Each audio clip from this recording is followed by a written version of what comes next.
Hey guys, I have a little friend with me because today's topic is sleep and getting enough of it. And you know what? We are here in my daughter's room. Yes, we're in matching PJs. What do they say? Mama bear and Baby bear. uh-huh. So here's the thing about sleep, guys. We all know it's important, and unfortunately most of us just don't get enough of it. And is there an exact amount that's appropriate? No, but we do know science really does show us that between 7 and 9 hours is what every human being needs. No excuses. It's kind of like oxygen. That said, ask yourself, do you get that on average every night? I know that most of my clients really do struggle with this. Most clients that I've worked with, and this is going, back 20 years of practice, average about 5 to 6 hours a night.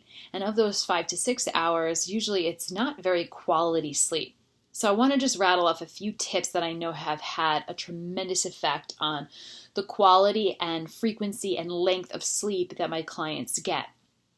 So tip number one is really trying to power down all electronics at least an hour before bed. And I know that sounds like, what? Like so unrealistic. Like, Diane, whatever.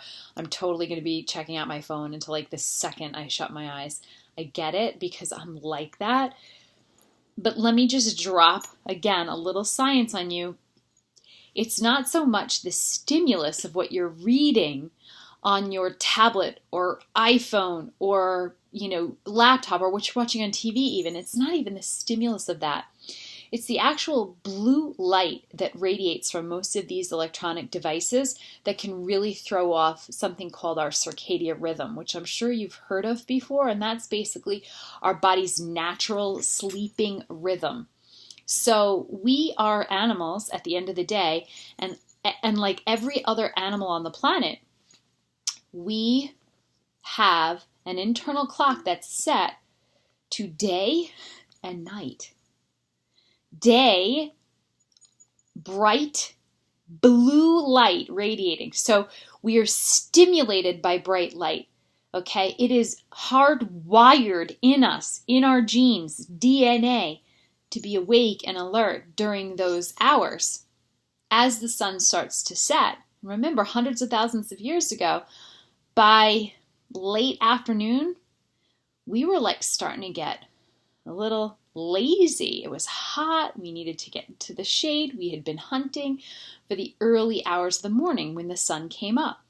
So by 5 o'clock, when the sun starts to set, we see less of that blue light and more of this orangey glow like light, which triggers something in our bodies. Again, it's all hormonal. It starts to help us secrete hormones like melatonin, and yes, a little serotonin, that good stuff, that feel-good hormone, and creates that sleep sensation. Melatonin is the sleep hormone, and it's all dictated by the light that we experience. But when we are putting in this artificial blue light at 8 o'clock at night and re-stimulating, it sets off that rhythm to say, wait a minute, it must be daytime again, I must wake up. And guess what? Our bodies start to secrete a little bit of cortisol, right? And our other like wakey hormones that signal the body to stay awake. So we have trouble falling asleep. So that's tip number one. Try to power down. What helps is, if you have to be on your phone, I would definitely recommend, not all of them work that well, but for $30, you can actually get a blue light screen for your phone, for your device. So it will filter out some of that blue light and create more of an orange light around your screen. Best thing to do though, guys, seriously, like light a candle. All right. So that's kind of my next tip.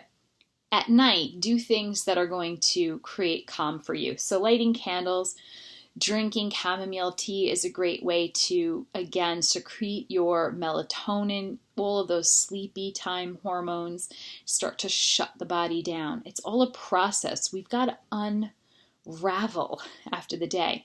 So pay attention to your body after 5 o'clock, right? You shouldn't be supercharging with lots of activity and getting inundated. And I know, I get it. I'm carpooling at 5 o'clock. But I usually try to at least put calming smells in my car. Okay? I try not to get upset in traffic.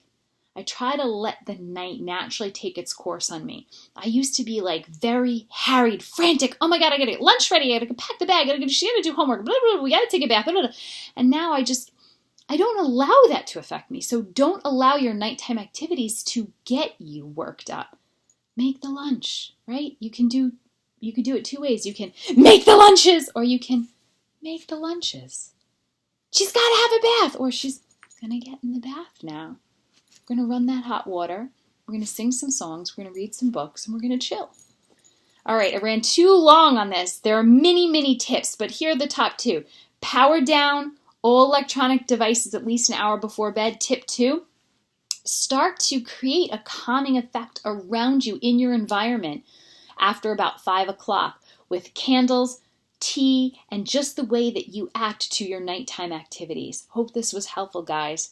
And we're going to just go nighty-night. No, I know this is the beginning of the day, so you're going to do wakey wake, but at the end of the night tonight, think about that. And let us know how you do. Bye. Bye-bye.